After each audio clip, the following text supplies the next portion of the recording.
Book Club Shmook Club is brought to you by Talk Bomb. It's a book review show where I, Kristen Rogers Anderson, and my brother, Will Rogers, talk about a different book every other week. For more information, like our full archive of shows and our calendar of upcoming books, go to talkbomb.com/schmook. SHMOOK. You can follow us on Twitter and Instagram under the usernames @ChillinKristen and @HauntedSponge. Book Club Shmook Club is available on iTunes, Stitcher, or wherever you get your podcasts.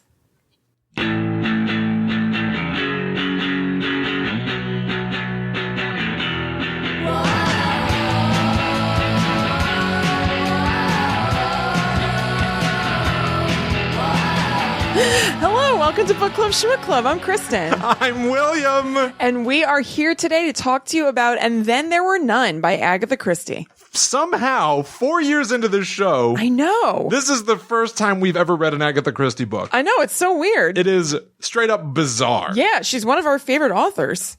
Do you think we were resistant because she was one of our favorite authors, or do you think it just somehow magically never came up? It just slipped through the cracks. What a like weird... so many people do. Oh, you're right. You know what? The system is really stacked against a lot of people. It really is. It actually is. I know. Show over. Yikes. Well, Agatha Christie slipped through the cracks, and yet we have lifted her up. Yep. We are benevolent gods. And we're here to talk about And Then There Were None. Yeah. Probably her most famous work. Yep. Outside of maybe Murder on the Orient Express. Yeah, I think maybe that's maybe it's a little bit more famous. Maybe. I think it I'm not sure.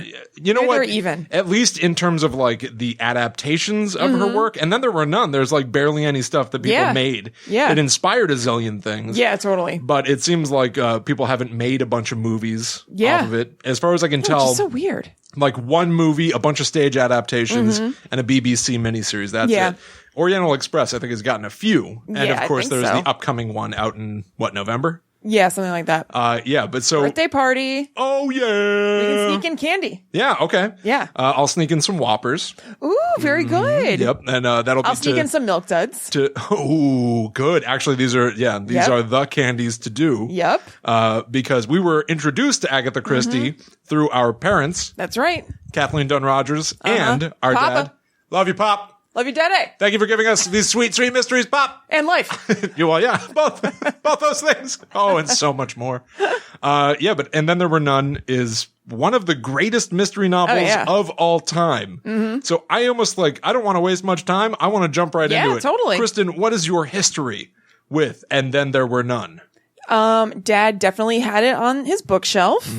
And I read, I've read a few times. I don't remember when I first read it or anything, but I was aware that it was one of the bigger deal Agatha Christie books, but I've read a bunch of her just random, murder go round books and stuff like that. Yeah. But yeah, I read it I don't know, when I was a kid, teenager, something. I'm not sure. Yep. And I've read it a couple times since, and I've always loved it. Nice. Yeah. I mean, same here. I think I've read this book probably 4 or 5 times. I loved this book. Yeah, me too. And that's part of the reason why it's so weird to me that we never thought of, we must have discussed it at some point. I think we have. I think from the beginning we've said that we'll do something eventually, but I think we just never did it. Yeah, it's weird. I know. Because it's been a long time now. Do we need to read all of the Hunger Games books?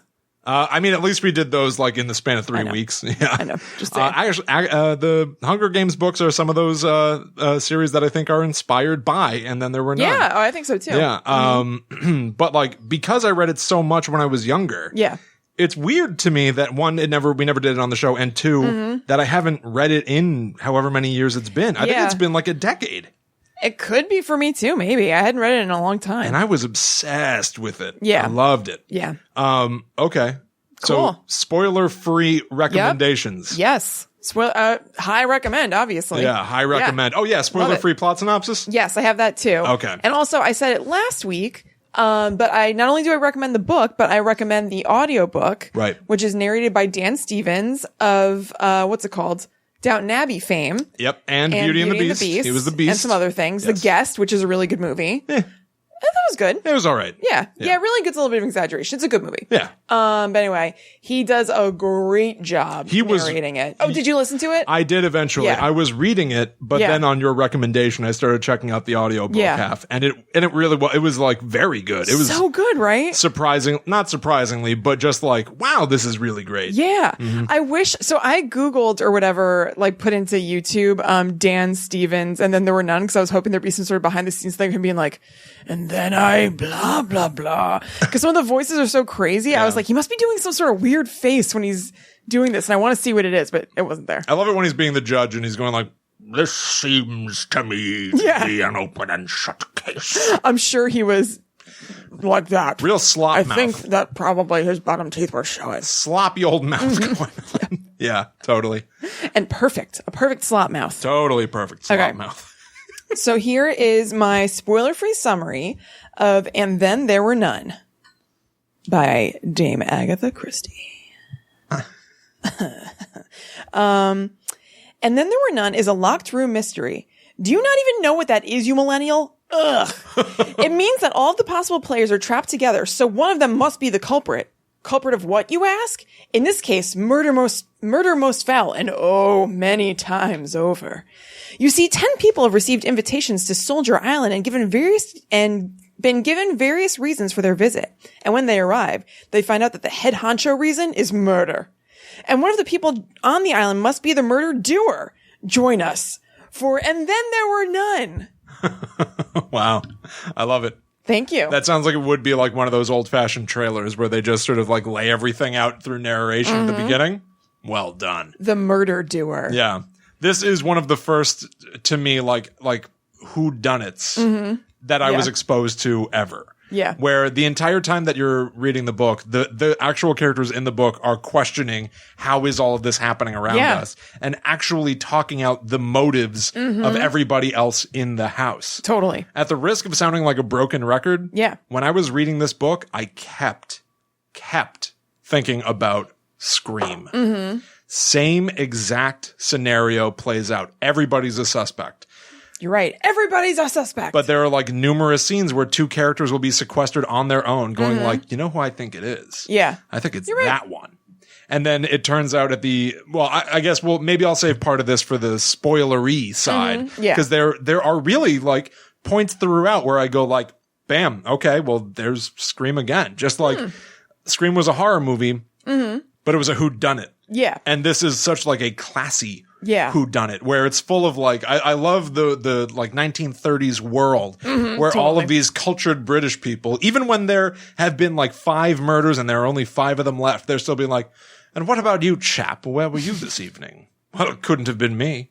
All right, well, I apologize. I shouldn't have accused insinuated you. such a thing. It's like, no, you guys are all like fated to die and you're still being very prim and proper and composed. That's what you do in that day. I guess that is the case. It's stunning.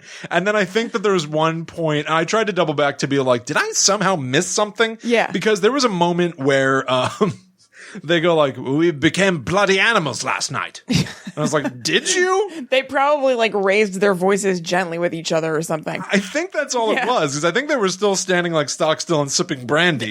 Brandy or sherry. And having a grand old debate about who might be behind these murderous doings. It was very weird, but I love it. I kind of remember that now that you're talking about that. Yeah. It's the kind of book that I feel like if it were written today in this exact same style, I would reject it. I'd be like, nope, this feels like it is trying very hard to be stylized and from a very specific time. I don't know. But because it's from that time, it totally works for me. Yeah. Why? What about it would you think wouldn't work like modern day or whatever? Literally the sort of like stuffy air of their personalities and just being like, well, there's only 3 of us then, old chap. Oh. I guess we'll have to ride this one out together. Well, partially, I mean, nobody talks like that. So, yeah. Like the old chap thing, that's what's like a problem for you modern day? Well, and like totally like keeping their composure. Like I would think that this, in modern era with like modern people, this would turn into Lord of the Flies. Oh, yeah. This would turn into like, the boat's not showing up for another week? No. And there's a killer who's announced that we're all going to die? Yeah. I'm going to kill all of you. I was about to ask you, what would you do in this situation? Everyone. Now, I would sit in my room. Me too. Completely. I would sit in my room with the back against the wall, and that is it. First, I would go to the larder, get as many... Get some milk from the larder shelf. Get as many tins of tongue. Ew. That's what they had. It's gross. I know. But wait, what did you just say? That was from Cats. It was the Rum Tum Tugger. First he doesn't care for a cuddle. No, let's get that straight first. Make sure that we all are on the same page about that. Don't give him a cuddle. He doesn't care for it. But he also says something about getting something from the larder shelf. Yeah, shelf. Yeah, you're right. Yeah. No, I'd get like a giant glass of water. I'd pour like a giant ice cold, tons of ice cubes. Yeah. I'd steal a bunch of cans of food and I would just sit up in my room and that is it. Me too. And if anybody came near me, I'd just start screaming. Just be like, but also, get out of here! You could cut them with the food can. Ooh, that's a great idea. So I would eat all the food. I'd probably eat it too fast. Because number one, I'd be bored. Yeah. And number two, I'd be like, well, I don't know how long I'm going to be in here and I got to stock up. I just got to, I don't know. Maybe if I eat all the food at once, I'll never be hungry again. Yeah, exactly. It's just crazy enough to try. Yeah. And then I would fashion some sort of shiv out of the sharp edge of a can. And then I would stay in there and hopefully just somebody would come to save me. Yeah. But if the bad guy came, then I would cut their jugular. I'm very sluggish from eating all these tins of food, but come over here so I can stab you. No. I'm coming. I'm not coming over there then. Get away from you. Then fine. We're at odds. It seems that we're in an impasse.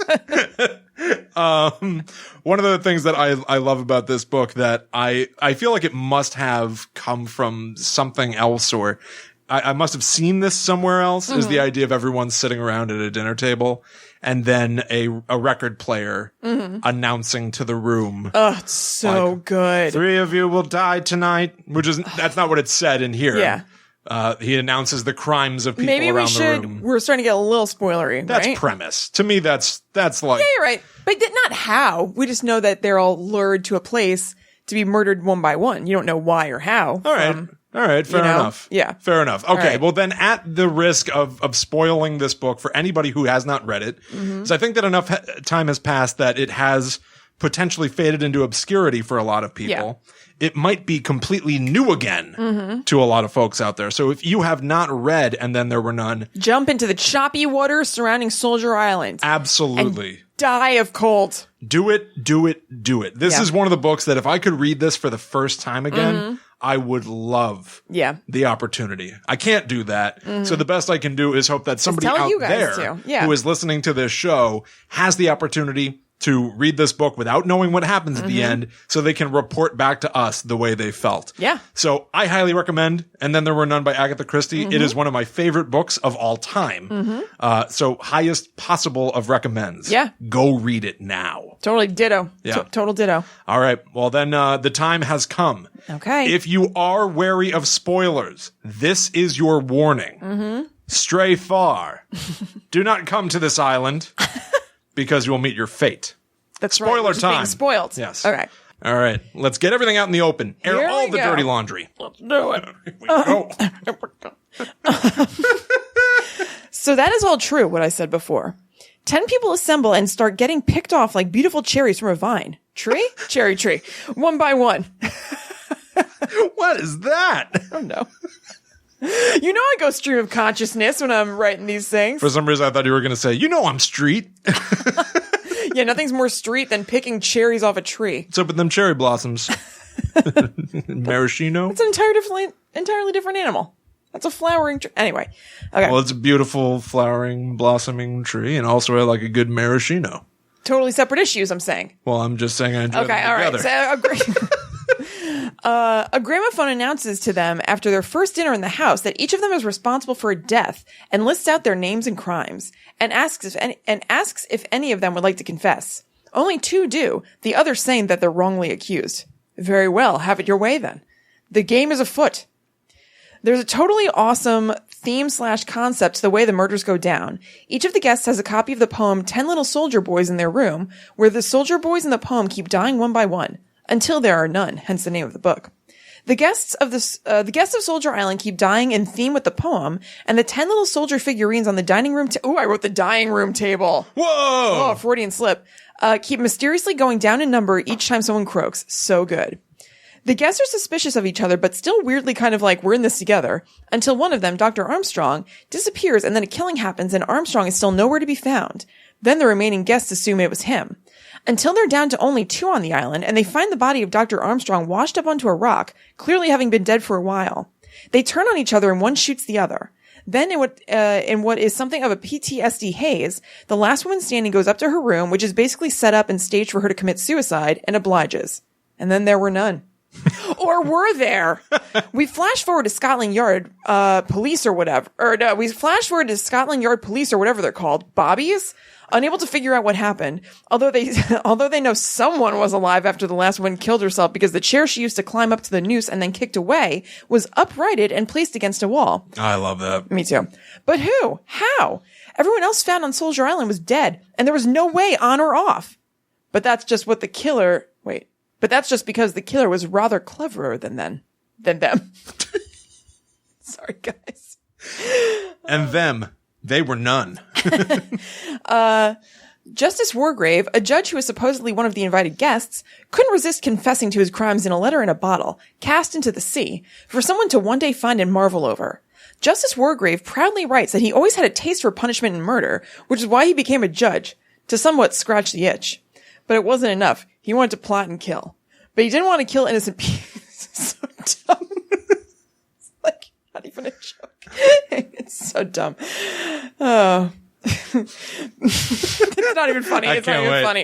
This is the most exciting joke. It's so anticlimactic. Right. Everyone get ready for this amazing it's joke. It's like not funny. Who's ready to laugh? Let's go. But you didn't want to... It's not even funny. I'm just having a moment. But he didn't want to kill innocent people. So... Like Dexter before him, he found ways to sniff out the guilty and make them the pawns. It's just that Dexter wasn't before this. That's all it is. It's not funny. Jesus. I know. I wasn't kidding. That wasn't. Kristen, that wasn't nearly as good as you said it was. I don't know why. I don't know why. Like Dexter before him.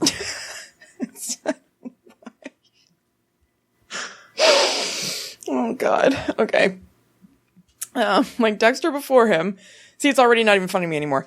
He found ways to sniff out the guilty and make them the pawns, the little soldier boys, in his deadly game. Then he fashioned an elaborate elastic band system to shoot.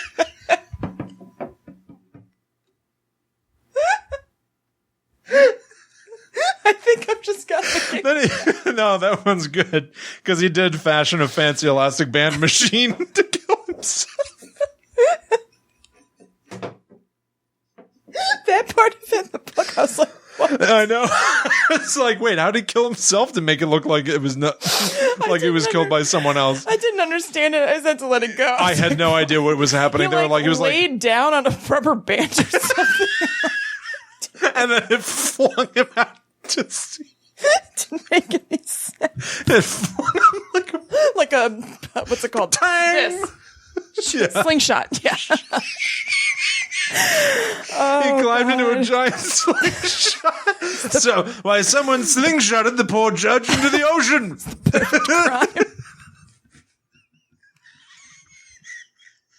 You guys have to read the book to find it. He's explaining his whole plot. It's all really good and devious. Like you're like, oh man, this guy thought of everything. And he's like, so now to die, I've fashioned an elaborate elastic band system. And you're like, wait, what? Using the elastics from my underpants, fashioned a mechanism. My doubloons have been sagging within my trousers without any support to keep them about my waist. And yet my legs will demand sacrifice. It also helped drive him to want to go to the grave because he was sick of pulling his undies up all the time. Yeah, my undies are all loose. He's like, what am I now. even living for anymore? It's fine. They don't even conform to my body without the elastic. They're useless. They're useless. It's just useless. It's just useless. Okay. It's like I have a garbage bag down there. Just a burlap sack under my pants. It's a canvas tote that you just wound your legs through the holes of. But like arm straps, whatever. Okay. Then he fashioned an elaborate elastic band system to shoot himself in accordance with the nursery rhyme, thus fitting the profile of just a fellow victim and not the architect. Brilliant it was. The end.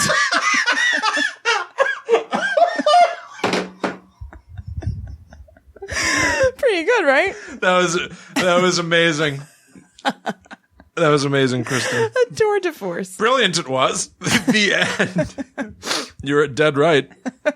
So what did he do? He I seriously don't know. I couldn't explain it to you. I don't know. He described At first I thought it was going to be something like how you can tie something around a tooth and then to a doorknob. Right. And then whatever happened. What happened? You slam the door, you run away from the door. What happens in that situation? You slam the door and run away. Yeah.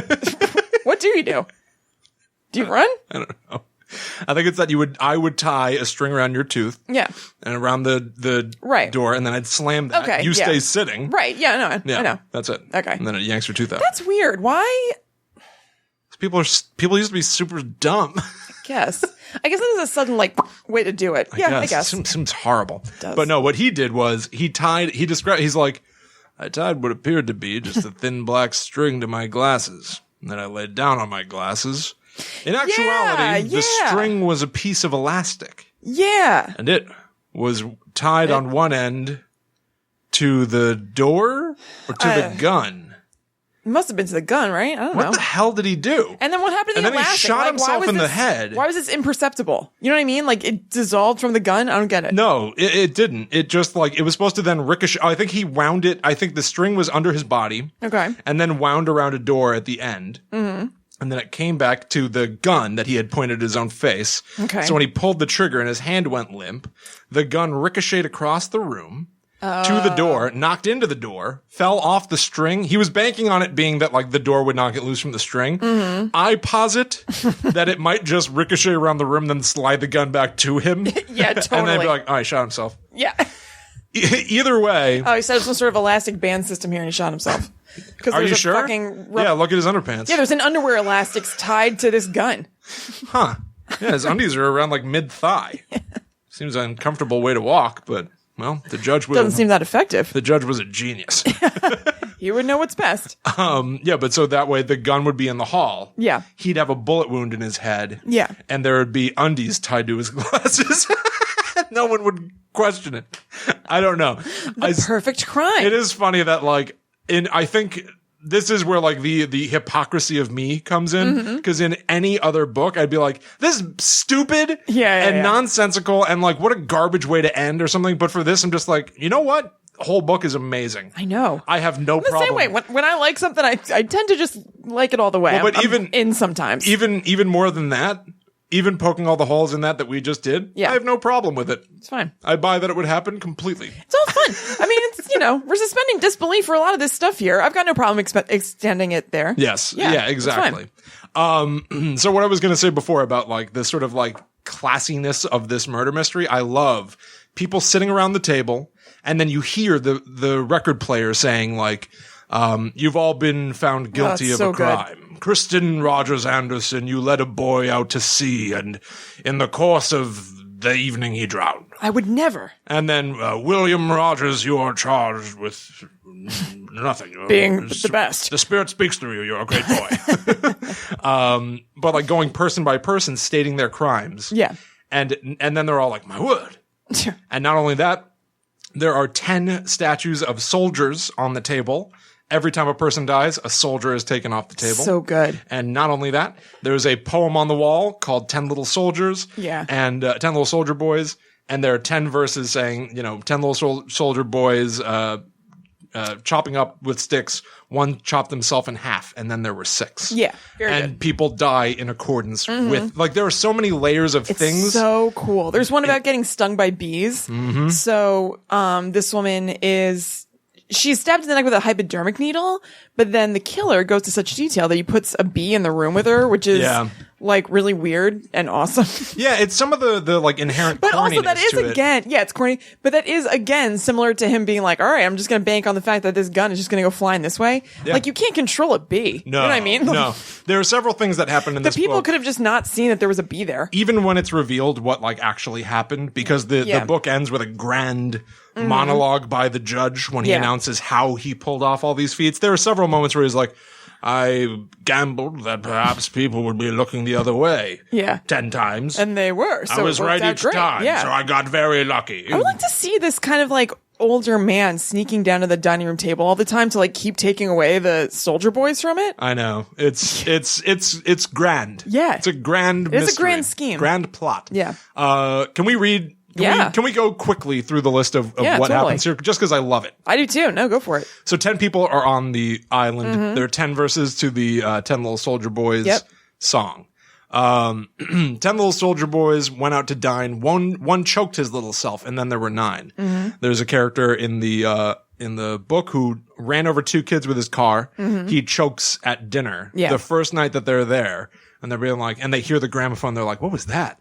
I didn't commit my crime. Did you commit your crime? No, none of us did. We're all innocent." Yeah, duh. And then one of them chokes to death right then and there. So awesome. By the way, not about the people who are in the house, but just in this legit poem. These soldier boys have very delicate constitutions. They do. They die awfully easily. They do. Yeah. Yeah, you're right about that. Also, soldier boys? Like, if you're a little boy, how are you a soldier? I don't know. Maybe this is a good time to bring up the that it was a different time. Yes. Yikes. This book was originally called 10 Little N-Words, which isn't great. That's not good. And so the poem was this soldier boy poem with N-words substituted. Yes. And instead of being on Soldier Island, they were on N-word Island. And then that was changed to be 10 Little Indians, and they were on Indian Island. Because people were like, we should stop being insensitive. Yeah, I know. All right, let's make it all about Indians. Yeah. And then they realized, like, oh. Still not. All right, soldiers. Still not right, yeah. And then it seems like soldiers has finally stuck. Yeah. I tried to look up some of the history of that, and it seems that since Agatha Christie was British, it was for some reason not seen as. I know. Yeah. I was really surprised. I was also doing my homework on this, and there's not a ton about it. There's not a ton of information. Yeah. There's a lot about her being, kind of racist and what's the other word I'm looking for? Just discriminatory in general. Like she was bigoted. basically. Yeah. She was like, I think that's what I was looking for. Like anti-Semitic, stuff like that. So not great. Yeah, not good. Nope. But there was not a ton specifically about the history of like the way this went through changes and stuff, because I was curious about like when they were like, okay, calling it 10 Little N-words is not cool. Like whose decision that was, and I didn't find anything about that. There's not much information. Yeah, just that it was those things, not the process of changing them. We even tried to look up the history of the poem to see, like what was the history of this. She had to change it to 10 Little N-words. Yeah. The original poem is Indians. Yes. So that's weird too. Totally. It seems like it was a deliberate change on her part. Yeah. And also, for that part, to that point, the original version of the poem, different lyrics.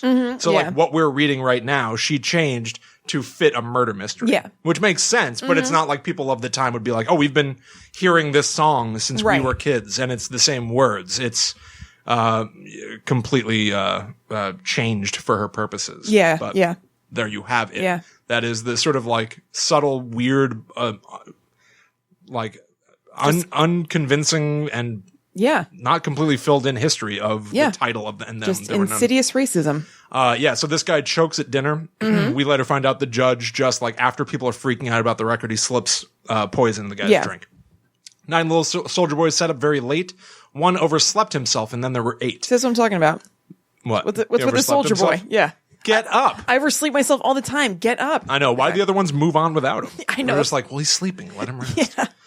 This is Mrs. Rogers. The Rogerses are not dealt a good hand in this book. I know. Our name has really been dragged through the mud. Dragged. Is. They're like bumbling idiot murderers.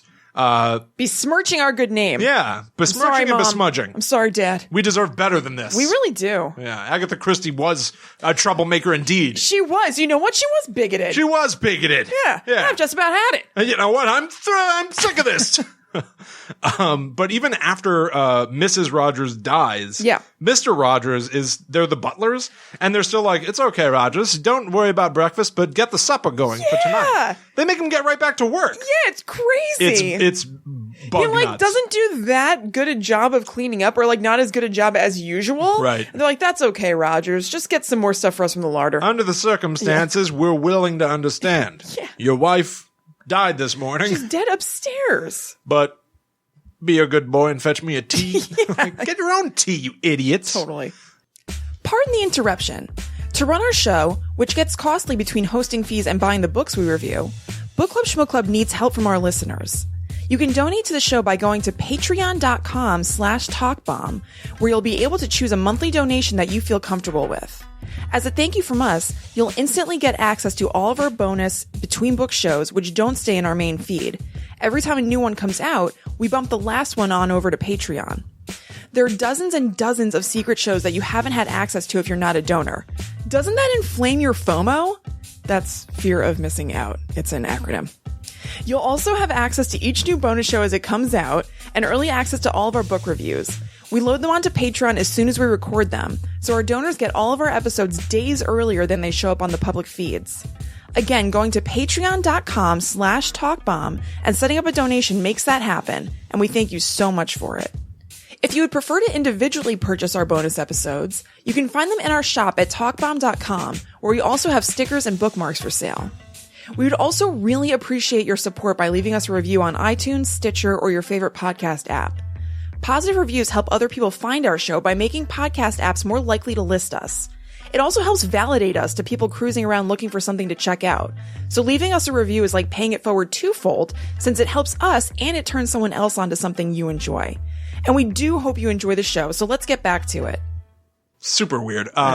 We find out that this was the judge snuck upstairs before anybody had reason to be suspicious of murdering happening. They thought the other guy just choked. Yeah. He went up and Which slipped. I don't know why.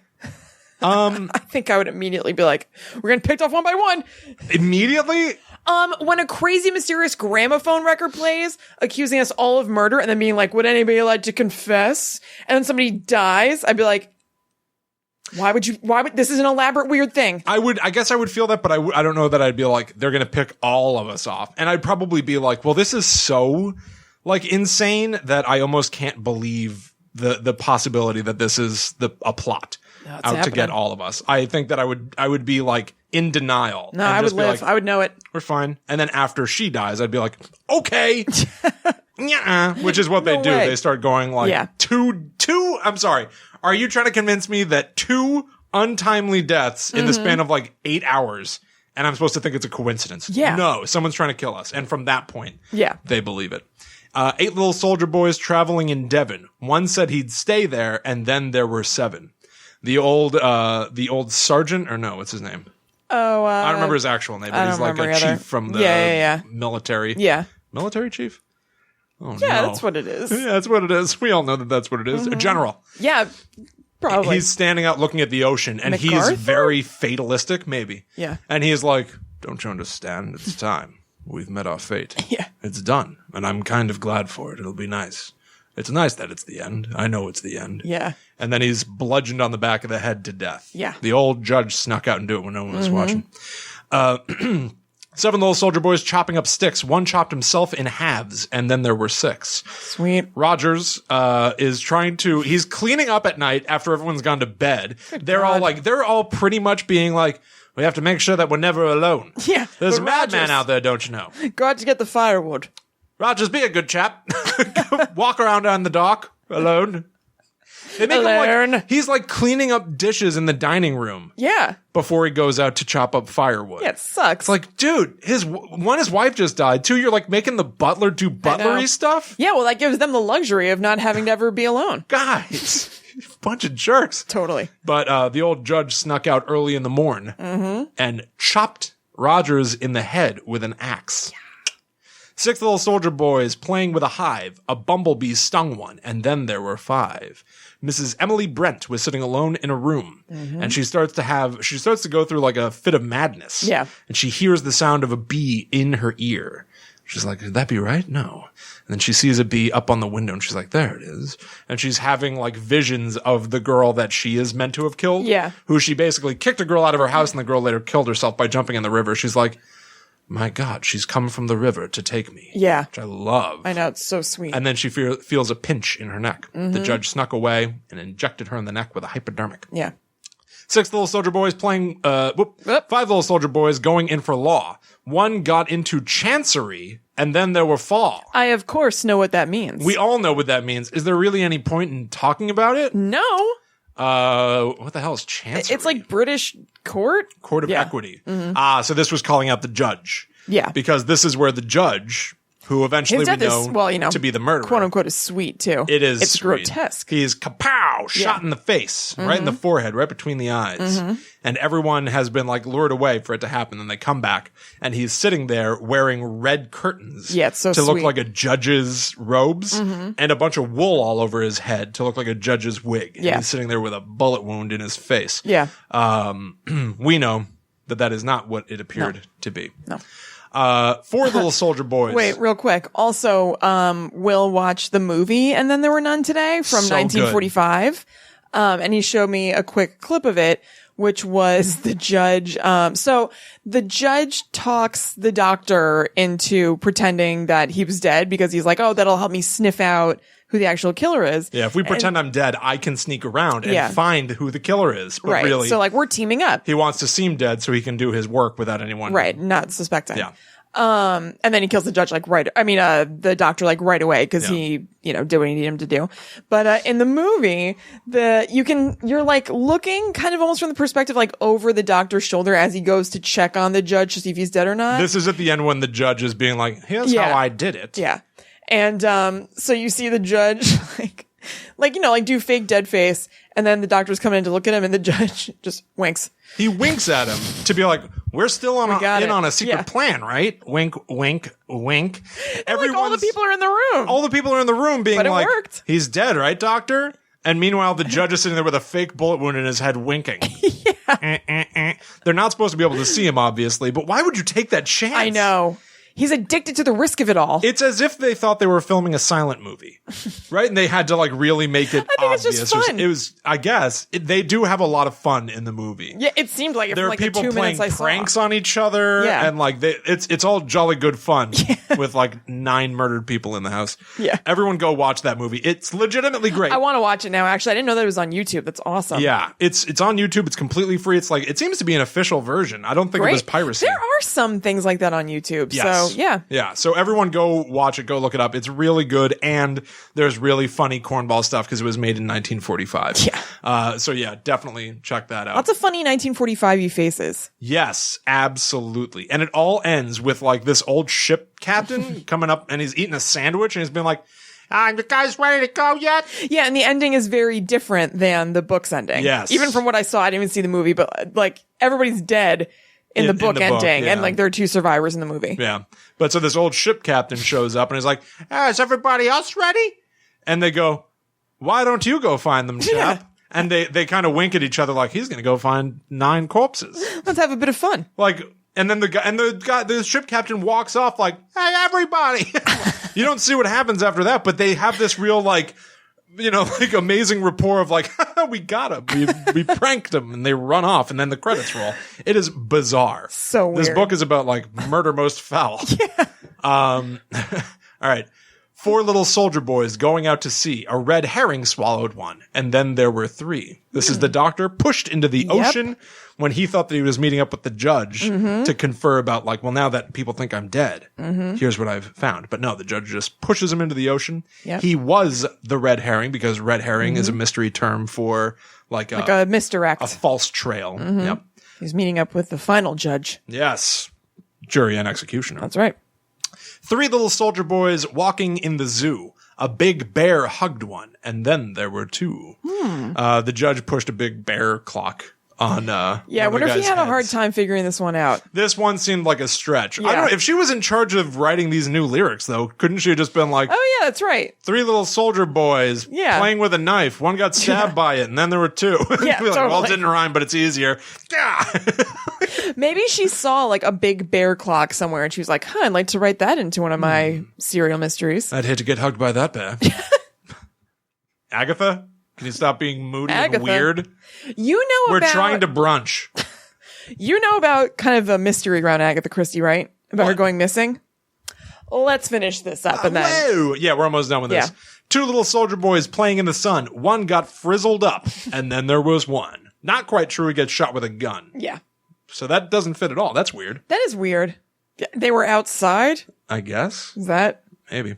But also that was just kind of chance-ish. It was, because they're both, the 2 final survivors are scrambling for the same gun. Right. And then she pulls the trigger and shoots the guy. Yeah. And he dies. One little soldier boy. I wonder what it would have been waiting for the doctor if he had been the one who lived. Like, do you think there was like a setup in his room that was similar to the setup in her room that was like a little suicide setup? No, because he watched her shoot him through the window and then quickly set up her room with a noose to be ready for one little soldier boy left all alone. Yeah. He went out and hanged himself, and then there were none. He puts a noose in her room, and like you described, she walks in almost in like a mad dream haze, and she's like, what should I do? Oh, there it is. Yeah. That's what I should do. Yeah. She climbs up on a chair, puts her head in the noose, and kills herself. Yeah. And later on, the judge is like, it seemed like a strange psychological experiment. I pushed her to the brink. Yeah, and he was standing in the corner in like an area where she couldn't see him, just watching it all. And I wonder if I had this at the ready, if the mix of suggestion and madness would cause her to take her own life. And I proved to be right. She killed Dexter herself before him. as I stood hidden in the corner. Yeah. Which is amazing. I genuinely love it. And then as we discussed, he killed himself with his own underpants. But seriously, I wonder, I kind of wish he had said what he would have had ready for the doctor, had it been the doctor. What do you mean? Like, what if, so there was a gun involved and he wouldn't know which one would shoot the other. You know what I mean? So like, what if the doctor had lived? Like, what would he have done to get rid of him? Well, but he knew the doctor wouldn't live because he pushed him in the ocean. Oh, not the doctor. I'm sorry. Lombard. Yeah. If Lombard had lived, maybe he would have hoped for the same thing. That he's like, well, you're the only one left. Mm-hmm. Maybe and now you have the knowledge that you are alone in this giant mansion. And you are currently vacationing with 9 corpses. Yeah. And there are no boats due to come rescue you. Well, I'm wondering if, because he kind of set things up just a little bit to remind her of the kid whose death she was kind of responsible for. Like there was the seaweed in the room and everything. So it kind of smelled like the atmosphere that she was in when she let this kid drown. Yeah. Like I just wonder what he would have done for the doctor to push him in that direction. Yeah, I don't know. Because it wasn't totally just that she was alone and she was the last one standing. It was that he created a weird atmosphere to remind her of the murder-ish she committed or whatever. Like, yeah, I just wonder what he would have been ready to do for... I think it's not impossible that he might have strangled the guy, honestly. Maybe. Because if it seems like Lombard isn't like starting to lose his marbles or anything, and it seems like he would put up a fight. Yeah. I wonder if the judge would just wait for him to get like drowsy. Yeah. Because he's alone there and then hang him. Maybe. So that it looks like he killed himself. Because he also, maybe he was kind of banking on the fact that, what's her name? Vera might be like scrappy enough, maybe like kind of like observe that in her or something, that she would get the gun and do it. Cause it seems like he started messing with her early. Like he put seaweed in her shower. Right. So it seems like he was setting up like a psychological weirdness even before all of that went down. So maybe you're right. Well, it is funny that this does play to many sort of like slasher movie tropes. She is kind of the final girl. Yeah. But she's not, usually the final girl in a horror movie, like Jamie Lee Curtis in Halloween, Neve Campbell in Scream, they're supposed to be like overly innocent. Yeah. They've done nothing wrong. Yeah. But Jennifer Love Hewitt and I Know What You Did Last Summer. Yeah. Classic. And I Still Know What You Did Last Summer. She's still there. Yeah, you're she's right. Still the last girl. No, she goes to Brazil. Well, but she makes it, I mean. Adventure. Well, yeah. Yeah, she's still the final girl in that. Yeah. That's a great movie. Yeah. But like in this, the entire premise is every one of these people arranged to come to this mystery weekend is a killer. Yeah. So it's funny. It's like prototype slasher stuff. And the fact that it's like they're killed in theme with something is very like Freddy Krueger. Yeah. Where it's like, oh, you're afraid of heights? All right, Freddy Krueger's going to dangle you from on top of a building and then drop you. Like you're going to die. Because he knows your dreams and nightmares. Yeah, you're going to die in accordance with this overly like camp theme. Yeah. And it's a lot like Saw, where it's like Jigsaw like has this like intense machinations. Yeah. And he wants to be part of them. He's literally, you're right. He's in it and he's watching you. Yeah. This there's a lot of everything. Yeah. In this, or the reverse, there's a lot of this and everything else. Totally. So I think that what he would have wanted to do, because his entire plan is like, I wanted to try to create an unsolvable murder mystery. Yeah. I think he would have hung Lombard and then gone through his own plan of eating his own underpants till he dies so that no one would know. Maybe that's what he should have done. He should have choked on his own underpants and made sure they were 100% cotton or something that would like biodegrade and dissolve in his throat. Edible underpants. Edible underpants. No, you know what it should have been? Chad. It should have been, you're right. From The Bachelor. The Chandler. eaten edible candy underpants. It should have been that they're like, well, he choked on his own underpants. And then they'd be like, wait, old chap, I found out what happened. He thought he was wearing edible underpants. Somebody switched out his edible underpants with non-edible underpants, and he choked on them. How can a man do that to another man? The old switcheroo. Switched out his edible underpants for cotton undies. Wasn't able to swallow them. Snort. Tale as old as time. He wasn't able to swallow all 4 pairs. He got 3 in and choked on the 4th. Wait. What's going on in this scenario? Wait. Okay, we're swapping edible underpants for real underpants, and he eats 3 pairs of the real underpants? Yeah, before he gets to Before he realizes that they're not candy? Well, he never realized they weren't candy. He just choked on the 4th pair. But why would he even be eating 3 if he... Because he was going to try to keep up.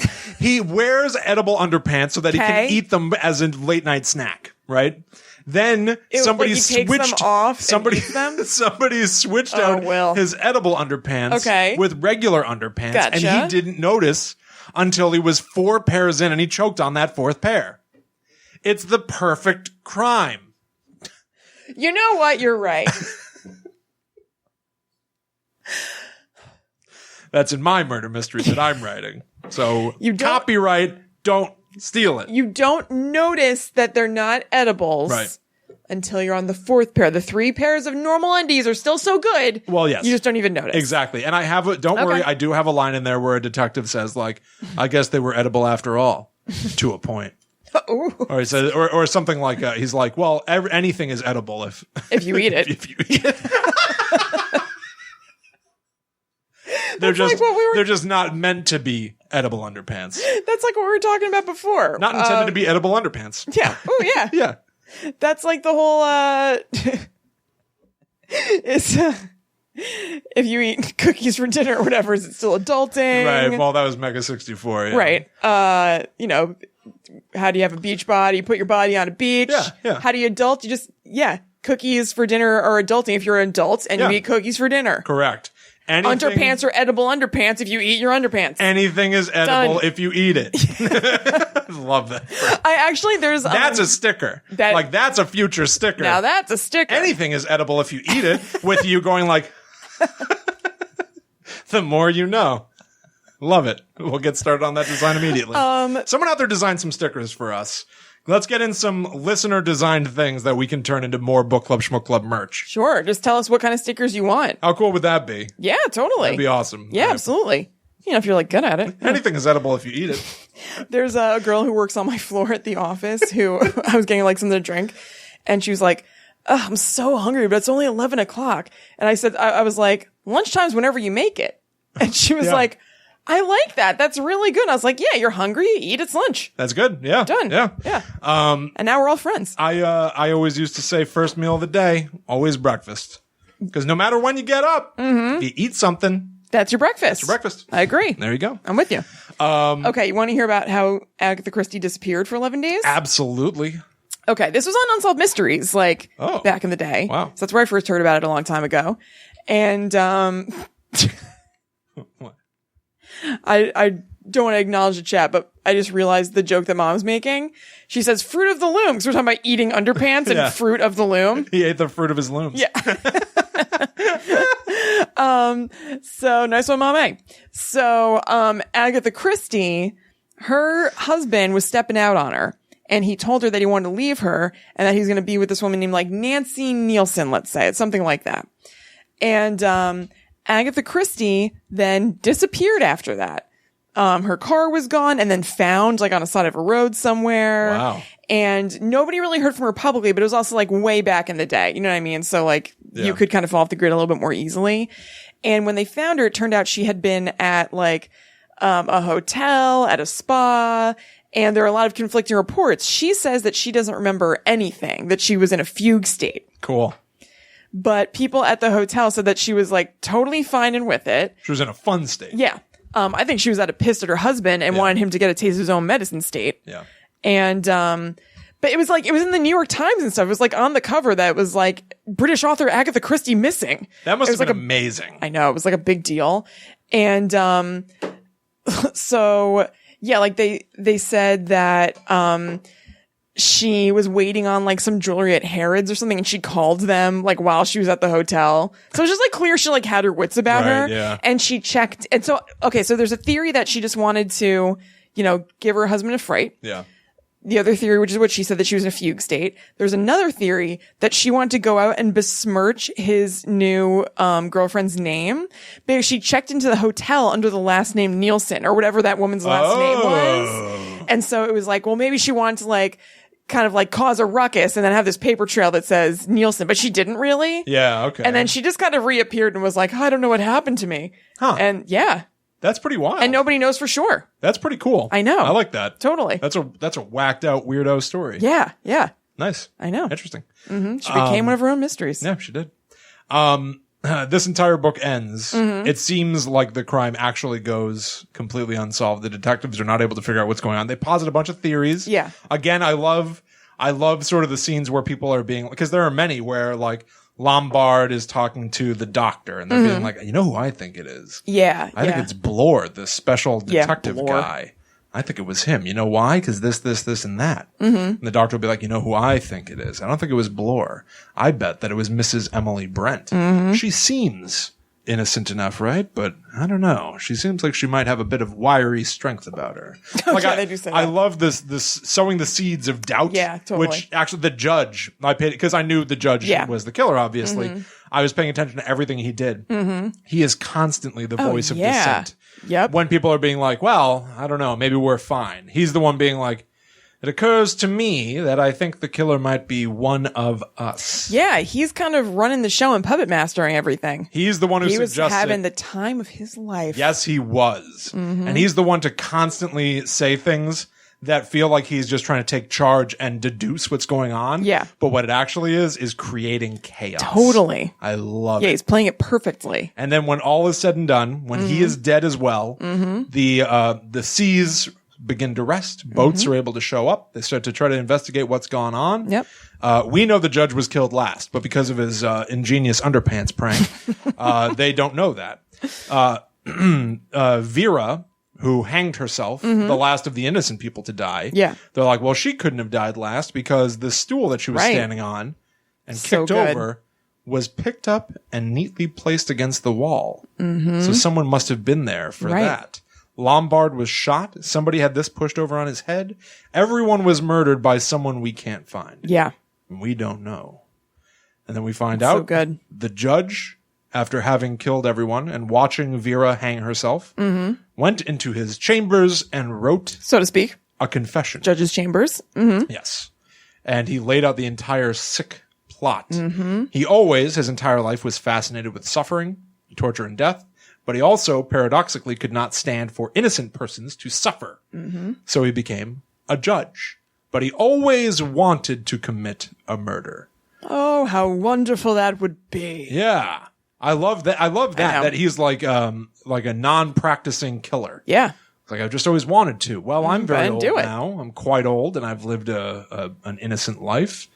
Maybe I shall arrange a plot. Yeah. So he orchestrates this grand thing to go out to a mansion on an island and brings about all these people who are already judged as guilty. Yeah. To kill them all and have it seem like no one did it. So he says that he found a conversational, like, not loophole, obviously, but like, he found this conversational thing that he could do that would draw out stories like this about people. I wish they said what that was exactly. I know. That's one thing. He's like, I found a perfect conversation starter that would draw out killers. And I was like, well, what was it? It's not too much of a stretch to imagine that it was just kind of being like, I can't stand for guilty people to go free. But still. Yeah. I felt like he said it almost like it was like a go-to, like a phrase like that or something that you could just say. And then also he said that he left 3 clues for the police to find, but they'll probably never find them. Yeah. What were they? He says them. What are they? Are you serious? Yeah. He literally says them in the book. Oh, where are they? I don't remember. Yeah. He talks about how a red herring swallowed that one person. He goes, and that suggests that there was some previous hocus pocus because red herring is a well-known term. Wait. What do you mean a red herring swallowed that one person? In the 10 Little Indians poem. A red herring swallowed one and then there were 4 or whatever. So just the fact that red herring is in the poem would be a clue to the police? Because it is a well-known detective's mechanic or, mystery writer's mechanic to say that this is a false trail. A false trail swallowed him. So he's saying that suggests a murder mystery writer's edge, an air of creating a mystery. Something that appears to be the case is not true. Why would the police think that applies to them? What do you mean? I don't get that. That doesn't seem like a clue to the police to me. That's more just like a clue or like a way that he like messed with people in the house. You know what I mean? Like Armstrong was a red herring to the people in the house. No, the judge was the red herring. He was killed by somebody who they believed to be dead. A red herring. He was not dead. Well, I guess I was thinking that the red herring could either be a literal idea like that, like a concept, or a person who's like, you're looking this way at this guy and you're looking the wrong way. That guy could be the red herring, or I guess the act of a thing could be a red herring. The reason why I just wouldn't think that would count as a clue for the police. No, I can see why it would count as a clue for Justice Wargrave, because he's saying, or a clue to the people in the house that something's right. But like the fact that he wrote it, the red herring thing could be a clue to the players in the house that something's not up. Like if I was reading a poem like that and it was like blah blah red herring, I'd be like, oh, there's a red herring for us to look out for. Right. I guess. I don't know. Well, I guess both. Yeah. I think that he was interested in being like, I'm tempting the odds here. Yeah, totally. Like some of his machinations were like, I hope that people operate the way I think they will. Yeah. Oh, good, they are. Right. But there was always a chance that someone would look closer at him and be like, he wasn't shot through the head. He's alive. Yeah. Wargrave is the killer. Right. And then at that point, the jig is up. Yeah, totally. Like there was always a chance. So I think maybe he did plant that there so that one of the players of the game could be like, whoa. Oh, totally. I read plenty of mystery books. A red herring suggests to me that we're going to see something happen here in the next couple days that we can't trust. Yeah. Exactly. But that doesn't seem like that would be a clue for the police to follow as well. That like something about their case, the bigger case of seeing what happened to these people, that there's a red herring within that. That's like a weird clue to me. Why? You show up to a house, locked room mystery. Yeah. All occupants are dead. There is no obvious killer. Well, because there's no indication that poem is for you as the police. That poem was for the people living in the house. Like I wouldn't think that they'd go to the house and be like, this poem speaks to us as well. I would think that they might. I think that they might show up to that house and be like, whoa, there's like this 10 little Indians, soldier boys, 10 little soldier boys poem in everybody's room. And then 10 little soldier boys on the table, and they're all smashed and missing and shit. I think you're misunderstanding me. And one guy was chopped in the head. You're not getting me. I think they would know that would have to do with what happened, but that poem isn't talking to them. Are you saying that the judge said that like the red herring thing is a clue to the police? To like anyone. Saying to the police? To anyone who reads it. Yeah, the people who were actually there could deduce it, and the police could deduce it. I'm not saying it's the tightest thing in the world. Yeah, it's not good. But I think the reason why it doesn't hold water is because that line is a red herring swallowed one. Yeah. And he fell into the ocean. I would think that was a play on being swallowed by the ocean. I wouldn't even go so far as to think about the red herring aspect, because that sounds too fantastical. I would just be like, yeah, he was swallowed by the sea. And there you go. That line is satisfied. Check. Yeah. That line done. Yeah. The other clues are that when they look into the pasts of everybody, when they find the gramophone that says you're all accused of murder, when they get to Justice Wargrave's, the case that he picked for himself to call himself out for being a killer was like he put a man away for murder that most people felt the guy was not guilty of. Right. And the man was put to death. Oh, right. And then evidence came out much later that the man was like in unequivocally. fact guilty. Yeah. That's right. So that was one of the clues. And then the third was, I think, much, much, much looser. There was one.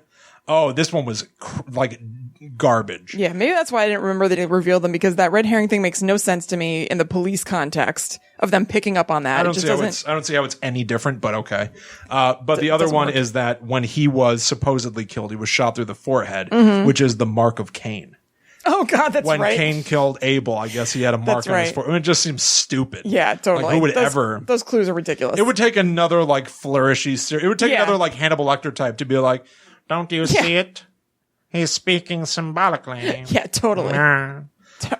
Garbage. But I love that he writes this entire thing and puts it in a bottle and throws it in the ocean. I know. Because it's one thing to orchestrate the perfect murder, but he craves the recognition. I know. He couldn't live with that. He thought that he would just just let it ride, but he couldn't. He couldn't stand it. I do too. I love that for his character. I love that so that we get a satisfying ending to the mystery. Yep. How amazing and aggravating would it be if the final chapter was the detectives being like, yeah, they're all dead. Yeah. She appears to have died last, but that can't be right because the stool she kicked over was placed neatly against the wall. Yeah. Quite the mystery. If that were the end, and we're like, well, I guess we'll never know. Yeah, totally. Close the book. That'd be the worst. It would be amazing. I think it would be so exciting because you're like, something happened after she died. Everyone in that house is dead. Unless I know and then we're done sequel, then I'm frustrated. Well, I feel like that would be a bummer of a book. An It entire would be, sequel but it to would be like, so annoying to never know what happened. I'm the person who placed the squatty potty against the wall. What? I don't know. In the movie, yeah, it's arguably better and worse. Vera, when it's down to like the two people and she shoots him. Yeah. Instead, it's all the same up until then. There are differences of people's names and a couple of things, but they're standing on the beach. Yeah. And she's going to shoot him, and he goes, "You're not going to shoot me. You know why? Because you still trust me, and I still trust you." And he goes, "Wait a minute. I think I have it. I think I know. Quick, shoot me." And he adjusts her arm, and we're watching them in profile. And she says, and I was disappointed by this, she goes, "If I pull the trigger, the bullet won't hit you." And he goes, I know, just shoot me, and don't be surprised if I fall over." She shoots to the right of him, and he falls over. I think I would need him to explain it a little bit more to me. I'd be like, what? Well, yeah. Wait, do you mean actually shoot you, or what's happening right now? But I don't know why they show the audience this part. Yeah. Because then we see from the perspective of the judge, or who we now to know be like the faceless killer. Yeah. Because we only see like his hands pulling back a curtain. He's watching them on the beach from like in the house. He's watching them from very far away. He couldn't hear them. Yeah. Anyway, he sees perspective wise her shoot him. Yeah. He falls over on the beach and she walks inside. Yeah. And then he has a murderous monologue. And he says like, it's all been accounted for, but the one thing that I didn't realize that I would crave was recognition. Love. Recognition. Love. You win. You get to be my wife. What if the guy shot me? Then he would have been my wife. Yeah. Don't you understand? Quid pro quo. He puts the noose up in the house and he goes, "Why don't you just go ahead and hang yourself?" She goes, "How are you going to force me to hang myself?" And he goes, "You either hang yourself here, or I hang myself." Okay, you do that. All right, prove it, loser. All right, very well. I will. What? Nice try. He goes, "Or a boat's going to show up and find a house with 9 dead bodies and 1 person alive. And what do you think they're going to think? Public hanging is a messy deal. You can do it right here and get the whole thing over with." And she thinks about it. And he starts drinking poison and explaining his monologue, basically, very abbreviated, sitting there drinking poison. And then the other guy shows up. Yeah. And he stands there and he's like, "Well, crap. Looks like this is an open and shut case, Vera." And then they have a 1945s type romance thing. She's like, "But why do you still trust me?" And he goes, "That old fool didn't realize." And then he looks at her like he's you all along. He looks at her like he's going to kiss her. Yeah. And then they hug because it's 1945. And then Justice Wargrave, as he's dying, goes, "Never trust a woman." Quietly dies, which is weird. And then that old... I don't even get it, really. That old sandwich-eating ship captain comes up, and they prank him into finding dead bodies in the house. Man, that's what happens. Everything turned out okay for them. It did. They're having a great day. They're skipping away all happy. So weird, holding hands. It's very weird, I know. Yeah. But so pretty different ending. Yeah, and I understand that ending is the one that has been done in plays for the most part. But how much more compelling would it have been if he was like, "Fine, you don't trust me? Mm-hmm. You don't trust me?" And then we pull away and we see her shoot him. Mm-hmm. And then he enters in later on and explains, "We knew you'd be watching." That would be totally sweet, but I feel like that's a little bit more typical. I kind of like seeing the inner workings of something like that. I guess it just felt cornball to watch it happen. Yeah, I could see that. Yeah. So at that point, I would favor a cliche over being like, "Shoot me. The bullet might not hit me. And don't be surprised if I fall." It just felt way too knowing and winking. Yeah. Cliches can still be great. That's still really exciting. I'm like, "Oh man, he came in." You know what I mean? Yeah. Cliches are overused for a reason. Most of them good. work. Yeah. Absolutely. But the movie is super great. It sounds great, and I liked what I saw. But also, I completely approve of a giant villainous monologue. Oh, yeah. And it ties back into what I was saying about Scream way back in the beginning, where Billy and Stu at the end of that movie are stabbing each other and telling Sydney exactly why. Yeah. A lot of people have said about that, like, well, that's the part where they, like, go way over the rest of it is, like, mostly plausible. They're mad people killing people. But then that's like, why are they telling her all this? It's like so movie-ish to monologue. Yeah, yeah. And it's like, well, no. Part of it is the sort of like ability to have someone recognize your genius. Completely. You want the person to be standing there and be like, wow, you are so smart and scary and powerful. Yeah, that's a big part of what it's about. Exactly. So I love it. I love seeing it in this book. And I love that he wrote the note and put it in a bottle. Totally. Like that boat. He said he has a touch of the romantic to him. Yes, he does. He said that he doesn't know when that bottle will be found. He hopes that it's long after they decide that they can't solve the case of Soldier Island. Yeah. For all we know, that bottle gets found in like the 80s. You know what I mean? Like it could be that Soldier Island has been a mystery for decades by the time that bottle is found. I love it. Well, they say that it's found. They do. Yeah. Yes. So, it's not the 80s, but I know. But the point is, like, I love that it's just like floating out there. It could never be found. Yeah, totally. He just wants there to be a chance that it might be. Right. So that people can marvel at his greatness. Yeah. I love it. I know. It's so good. So good. So that was And Then There Were None. And guess what? We loved it so much that we wanted to keep going with our Agatha Christie rock block. And then there were more. That's right. There will never be none. So we are going to read the Curse of Roger Ackroyd. The Murder of Roger Ackroyd. Yes. So I'm going to read you guys the Amazon description. So that's another one of her most famous books. Probably the most famous are And Then There Were None, The Murder of Roger Ackroyd, and Murder on the Oriental Express. Yeah. We decided that once you pop, it can't stop. Yeah, because I enjoyed this so much. We're like, let's keep going. We're doing an Agatha Christie rock block. Yeah. Yeah. And who knows when it'll stop. I know. Okay. So weird. All right, hang on. This seems to be mostly bragging about how she came to HarperCollins. All right. It's like the Queen of Mystery has come to HarperCollins. And then there's something about her bringing characters and puzzles to Harper paperbacks. All right. Here we go. This is a better one.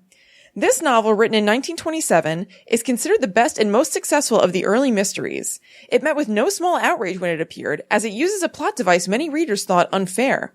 There is a full complement of characters populating the cozy English village of King's Abbot. Major Blunt, Colonel Carter, Miss Gannett, the butler, the housekeeper, the narrator, Dr. Shepherd, and his know-it-all sister, the precursor of Miss Marple, according to Christie, and, of course, the redoubtable Hercule Poirot and his little gray cells. Yeah. There are clues with a capital C to mislead us, and the listener gets so I guess this is the audiobook. I guess this is about the audiobook, and the listener gets so involved with these red herrings or not that the very simple truth eludes the puzzler. Venerable reader Robin Bailey keeps the light, almost comic tone alive, although his voices are not particularly differentiated, and often he rushes the reading of dialogue. I wouldn't know anything about that. Wow. All right. A classic of the genre and essential for any fiction collection. This is the weirdest. I think they haven't given a glance at the Roger Ackroyd thing in a while.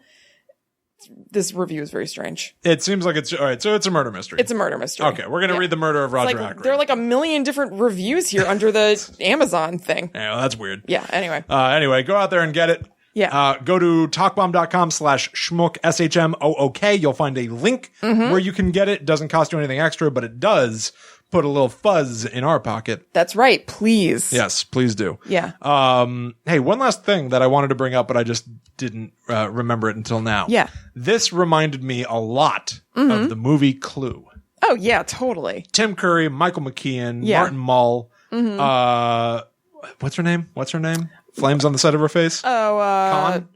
Madeline Kahn. Madeline Kahn. Yeah. Have you seen that movie in a while? Yeah, I've seen it. I love Clue. So do I. Yeah, I've seen it in the last couple of years. I want to watch it so bad after reading this book. Oh my God, let's watch it. I love it. It feels like so much like not the exact same thing, but like everybody's brought to the house for a reason. Yeah. They lock up all the murder weapons where no one can get to them, which is something directly lifted from this. But like, boy, Clue is like not... You don't hear much about it. That deserves far more praise than it gets. Remember there was like a while where they were saying that they were going to do a remake of Clue? I mean, they always say stuff like that. I know. And we looked it up and saw, I don't remember what the outcome of that was. I would love that, though. Clue was a really good movie. Oh, completely. That's what I've seen that. That's one of those movies where I've seen it like 8,000 times. Yeah. I love it. I want to watch it again. Yeah, totally. Me too. Cool. Man. Yeah. And then there were none. Yep. And then get into it if you didn't already. Yeah, holy crap, we just spoiled the hell out of it for you, but it's still worth reading and or watching. It says that there's a movie in the works at Fox. Okay, that's what it said in April of this past year. So we'll see if August. Okay, so who knows? We'll see. Yeah, we will see. If you enjoyed this show, the best thing that you can do for us is go out there and share it with your friends. Please maybe do some tweets. Yeah. Write reviews on iTunes. A tweet. Squeeze out a tweet. Yeah. Write a review on iTunes or Stitcher. Write a blog post. Yeah. Draw some pictures. Anything. Send us stuff. Yeah. Send us your thoughts about And Then There Were None, the movie, the book, whatever. We'd love to hear it. Yep. I'm at Chillin' Kristen on Instagram and Twitter. I'm at Haunted Sponge. Keep up to date with all of Talk Bomb's productions by going to talkbomb.com. Make sure you follow Talk Bomb all over the place, too, to keep up to date with what we are working on at any given moment. We really hope, more than anything, that you enjoyed this show. Yep. So until next we meet, when we're going to have an off-topic show, and then in 2 weeks, we're going to have the merger of Roger Ackroyd. Merger. It's actually like a businessman movie. There's a big merger happening, and Roger Ackroyd's at the forefront. He's going to get mixed up in something dark. He is. Good talk, gang. Meeting